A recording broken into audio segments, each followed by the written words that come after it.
സുനിത ഇനി അനാഥയല്ല, സുബിന്റെ സ്വന്തം. Kottiyam S S സമിതി അഭയകേന്ദ്രത്തിൽ കുണ്ടറ കേരളപുരം ഇടവട്ടം സ്വദേശി സുബിൻ എസ് എസ് സമിതിയിലെ തന്നെ വളർത്തുമകൾ സുനിതയെ താലിചാർത്തി. 2000-ലാണ് സുനിത എസ് എസ് സമിതിയിൽ എത്തുന്നത്. കൊല്ലം വടക്കുംഭാഗം പുള്ളിക്കട സ്വദേശിയായ സുനിത പിതാവിന്റെ മരണശേഷം അമ്മയ്ക്കൊപ്പമായിരുന്നു താമസം. അന്നത്തെ മുനിസിപ്പൽ കൗൺസിലറായിരുന്ന പരേതനായ മാർട്ടിൻ ഗോമസിന്റെ നേതൃത്വത്തിലായിരുന്നു 2 വയസ്സിൽ സുനിതയെ എസ് എസ് സമിതിയിൽ എത്തിച്ചത്.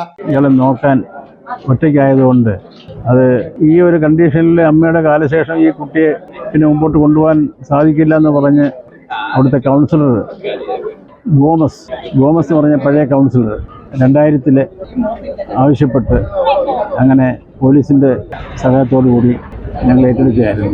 ബാല്യവും കൗമാരവുമെല്ലാം ഇവിടെ അന്തേവാസികളുടെയും ജീവനക്കാരുടെയും ഒപ്പമായിരുന്നു. കല്യാണപ്രായമായതോടെ വിവാഹം നോക്കിവരികയായിരുന്നു. മാനേജിംഗ് ട്രസ്റ്റിയായ ഫ്രാൻസിസ് സേവ്യർ ആയിടയ്ക്കാണ് കുണ്ട്രയിലെ സ്വകാര്യ ആശുപത്രിയിൽ ജോലി നോക്കിയിരുന്ന നഴ്സ് എസ് എസ് സമിതിയിൽ നഴ്സായി ജോലിയിൽ പ്രവേശിച്ചത്. മുമ്പ് ജോലി ചെയ്ത ആശുപത്രിയിൽ ഇവർക്കൊപ്പം ജോലി ചെയ്ത ആളായിരുന്നു സുബിൻ.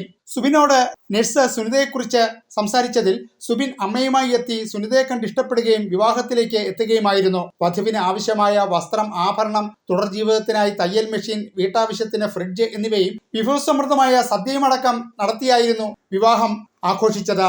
അന്തേവാസികളും ജീവകാരുണ്യ പ്രവർത്തകരും ജീവനക്കാരും കുടുംബങ്ങളും അടക്കം നിരവധി പേർ പങ്കെടുത്തു. News bureau, Kottiyam.